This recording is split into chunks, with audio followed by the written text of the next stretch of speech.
seems that we weathered last night's gale fairly safely out here in this little bay. The weather seems to be doing the same thing for the next couple of days, kind of still and settled in the morning and then blowing a gale in the afternoon, 25 to 35 knots. I can see a whole bunch of fog out there in the strait currently, so that would indicate that there's no wind out there whatsoever. So we're thinking that we're going to haul up the hook and make some more progress further west while we still can this morning. Hopefully we'll get up to Port McNeill and drop the hook up in the bay there where it's very protected. We can reprovision because we are pretty well basically out of everything again. And from there we can continue to explore the Broughtons. Alright, well, let's get hauling.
Our goal was to get out into Johnstone Strait pretty early this morning because there's some ferocious and spicy northwesterlies forecasted for this afternoon. Gale force winds, which seems to be the theme for the afternoons and evenings the next few days.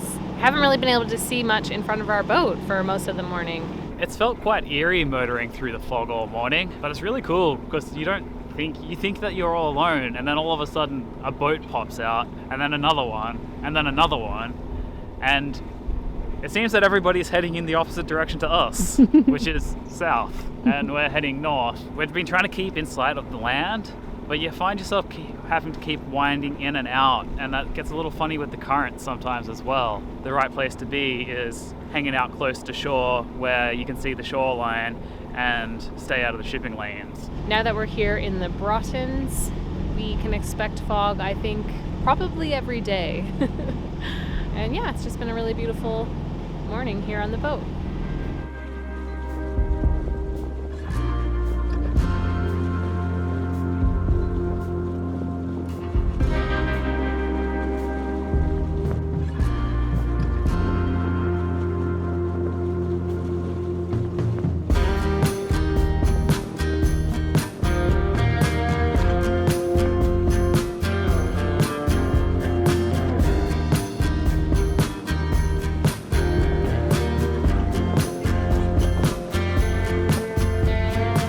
Nearing the end of Johnstone Strait, we were greeted by swarms of marine life. The strait opens up into the beautiful Broughton Archipelago, a maze of largely uninhabited islands and islets nestled between Vancouver Island and mainland British Columbia. This incredible place is the epicenter of marine wildlife activity. The deep, nutrient-rich waters of the Pacific Ocean well up and flood through the narrow passages here, creating a condensed smorgasbord of sea life and a feeding frenzy for seabirds, large marine mammals, and other coastal critters. Waiton Passage is one of the principal corridors, and as we rounded Hansen Island into its waters, we found ourselves completely surrounded by fishing sea lions, dolphins, and enormous humpback whales.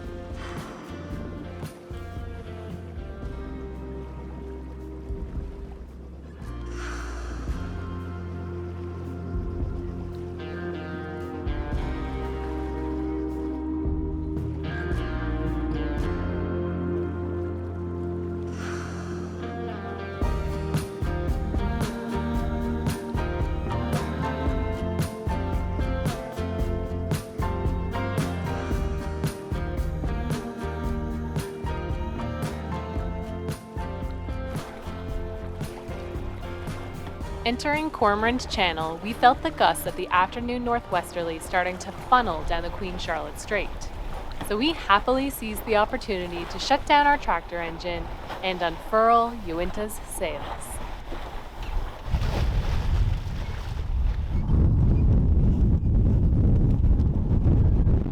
Someone's excited. We're actually moving for once.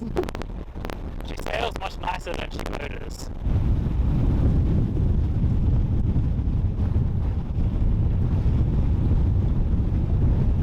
We just shook our reef out of the main and let out the full Genoa. Now we're flying. We're flying. Flying. And it feels so good to be sailing again. Yep. We are up in the Broughtons. The birthday is over there. Malcolm Island is right there. And we're just scooting up Cormorant Channel at quite a comfortable pace. And it's been a thrilling one. The sea state was a little choppy, and then there was boats trying to cut us off. There was Gusty. There was lots of current. There was big cruise ships. There was whales. All in all, pretty eventful afternoon, I think. Yeah, spectacular day of sailing. Sorry for the bad audio here, folks. Lots of wind noise. What we were trying to tell you is that we were charting course for Sointula Marina on Malcolm Island, where we plan to spend the next few days. Sointula is a pretty cool place, and we would be able to stock up on provisions, fill up our water tanks, refuel, and all that other good stuff that cruisers look forward to. We'll chat about that later because my arm's hurting. All right.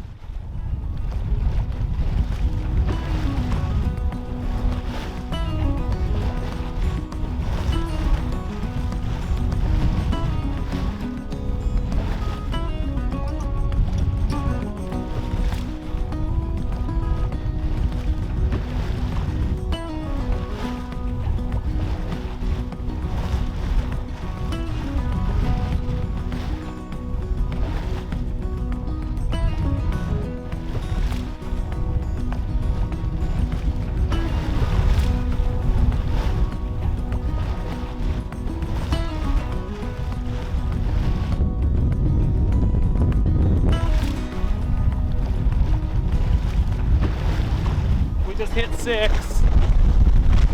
Onward! After days of motoring through the tidal passages of the Discovery Islands, it felt so good to be moving with the power of the wind again. Approaching Mitchell Bay, we left the choppy seas behind, now sheltered from the northwesterly swell by Malcolm Island.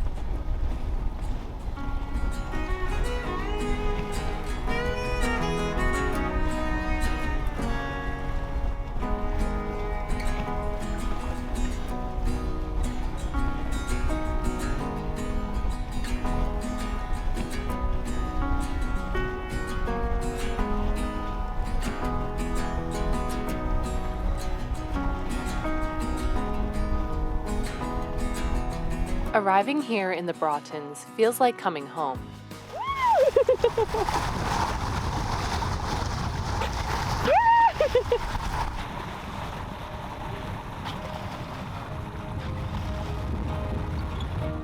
It's the most incredible place for all who visit here, but it's also the place where James and I met, and the place that inspired us to pursue a life on the water. Returning here having successfully traveled every mile by sea is a pretty amazing feeling. A sort of physical and emotional navigation of sorts.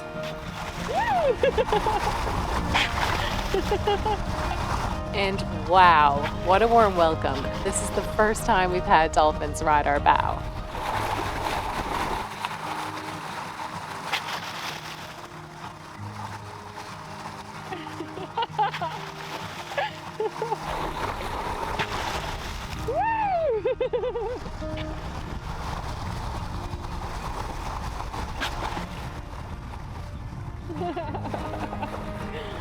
Hi, Beauty. Just jump.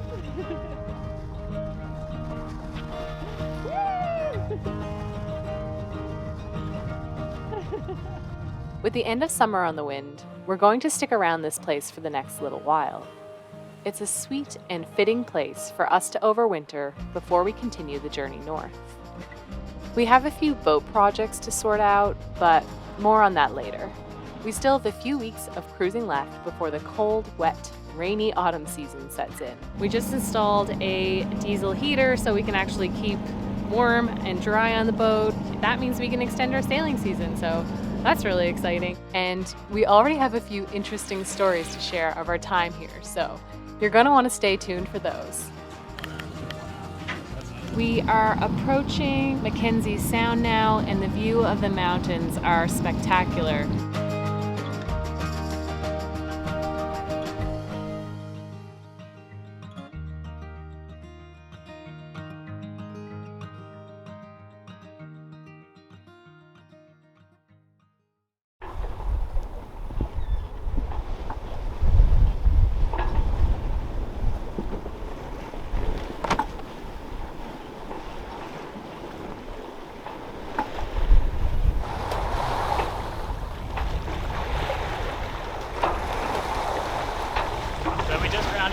Head, and the wind is now picking up because we're catching it all down Queen Charlotte Strait and bang onto our beam. We're already picked up to 5 knots, and I'm sure, judging by the white caps out ahead, we'll pick up a little bit further still.